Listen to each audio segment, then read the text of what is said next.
Bismillahirrahmanirrahim. Sejarah. Kemudian bahkan sebagian riwayat mengatakan ini sejarah paling ekstrim. Zuriyahnya Husain itu banyak habaib yang alim, yang bahkan mensyaratkan nggak boleh nikah sama Sarifah, harus nikah sama Ajak. Makanya banyak saya bin Yahya bin Bafadol atau Belfaqih. Saya pernah ditanya, apa mungkin Husain itu zuriyah Rasul? Tapi ini kok Cina? Meripati ya sih? Sedikit. Dulu ketika banyak pembantaian karena orang memburu zuriyahnya Husain, ya sejarah itu kan kayak film-film Cina. Karena takut zuriyahnya Husain itu nanti melawan, mengkudeta, banyak orang yang berburu zuriyahnya Husain mau dibantai. Sehingga untuk mensiasati itu banyak yang harus kawin sama orang non Arab. Dan ini pesek atau keriting, pokoknya serah ketara Arab. Sehingga banyak zuriyah Rasulnya yang sudah secara wajah, secara postur sudah ada kayak zuriyah Rasul. Padahal silsilahnya jelas sampai Nabi. Itu dulu bagian dari strategi menghindari pembantaian. Kenapa disejarahkan di Aceh itu era sahabat?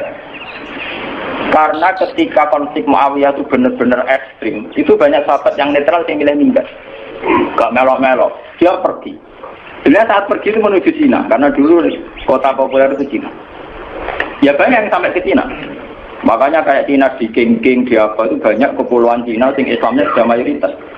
Bahkan hampir semua elemen di Cina itu sudah banyak yang Islam. Termasuk pasukan.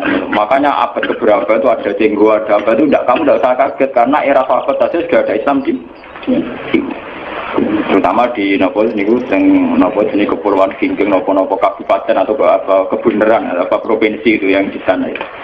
Sehingga Islam sudah merasuk di sana lama, termasuk banyak saja pasukan-pasukan Cina yang Islam. Makanya kayak cerita Cenggo Islam, terus Masjid Sampokong di Semarang itu diyakini Cenggo zuriyah Rasul, itu memang masuk akal. Dulu ketika tragedi itu memang banyak zuriyah Rasul yang pergi ke Cina. Nah itu ada nggak sampai Cina, kesasar, beberapa rapat, mulai sholat Malaka akhirnya tergambar doa. Sehingga Islam di Aceh tua betul. Orang sepakat pasti Islam pertama di Indonesia itu dia. Makanya cara Faiz ya wajahnya orang Aceh itu lebih dekat ke Arab atau India karena dulu mbah-mbahnya itu kalau nggak Arab ya Pak. Nah, Eropa nak tunggu lama tunggu orang Solo mesti asli made in Canada. Mau nih pesa enggak kereta. Wong aja bangir-bangir. Nah ini mirip apa ini? India. Karena kalau tidak dari Gujarat, dari Arab. Mbah-mbahane kita, Pak, mbah-mbahane wong napa? Aceh. Paham. Iki Mas Bin Barang mesti Jawa. Lewatin. Aku lho cerita. Sehingga ada Islam di Aceh itu ya barokahnya konflik. Ya barokahnya apa? Konflik. Makanya ketika Rasulullah ini cerita malih teng Kanjeng. Sebetulnya Nabi itu sempat diberitahu Tuhan, ya Muhammad. Ini kalau terus nama lagi tentang hati sohaya. Nabi pernah cerita ke sahabat, saya berdoa 3 hal. Yang 2 dikabulkan Allah, yang 1 tidak. Sahabat tanya, yang 1 itu apa ya Rasulullah? Saya minta Allah yahlika ummati, halaka ba'di diba'din. Saya minta supaya tidak ada kerusakan, tidak ada bantai-membantai antara umatku dengan umatku yang lain. Kemana aku rasa pengen wong Islam paten-tinaten berumat Islam di Famana'ani, tapi Allah tidak mengabulkan itu. Allah tidak mengabulkan. Terus ketika Nabi kan secara basariah, secara kemanusiaan tuh kecewa, karena tidak ingin melihat umatnya kok saling wong Islam kok paten binatan dan apa. Nah pangeran mentang-mentang pangeran pun ikut keputusan umat, aku sing roh hikmah. Menang kalah sing duwe-dunya menang. Wong proposal ae kasih kabulno kan ya sah. Jenenge napa?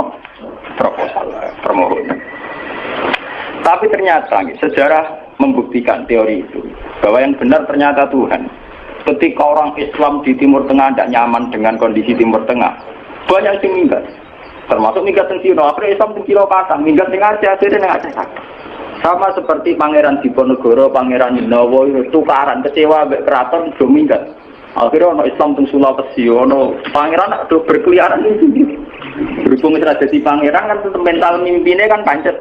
Akhirnya do gawe pondok, gawe gerak. Nah, mau tetap neng keraton, mau neng taman sehari terus demenan terus malah repot. Nah, neng keraton aku penuh dengan kenikmatan. Membakar selir, pria punya selir, orang punya selir, ada punya apa? Artinya itu bukti bahwa semua keputusan Tuhan pasti mengandung hikmah.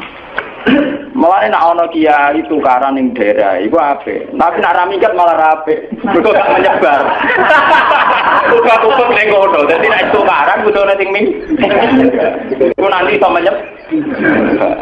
Nak ramikat dadi udun ning kono. Selaman tuh sejarah pondok-pondok gede iku barokah tukaran kabeh. Saya ono Gus ning desa, Gus pondok gede. Mergo ning pondok induk itu tukaran. Akhirnya nyebar. Zaman tanya saja, sejarah melilir boyo kerap sampai. Ada pondok di Pandan Aran, ada pondok apa? Mesti barokah itu kah? Orang tak munafik. Lho kula niku keluarga kiai itu. Saya dari keluarga dinasti Latem. Dulu banyak ada cocok akhirnya nyebar. Ki Hamid Pasuruan itu keluarga saya, itu misanan sama Pak saya. Tukaran nyebar. Banyak balungan rata-rata pasaran meningkat Tuban. Itu penting itu tadi kadang cuma repot kadang tukaran ra tinggal lagi. Jadi ujung.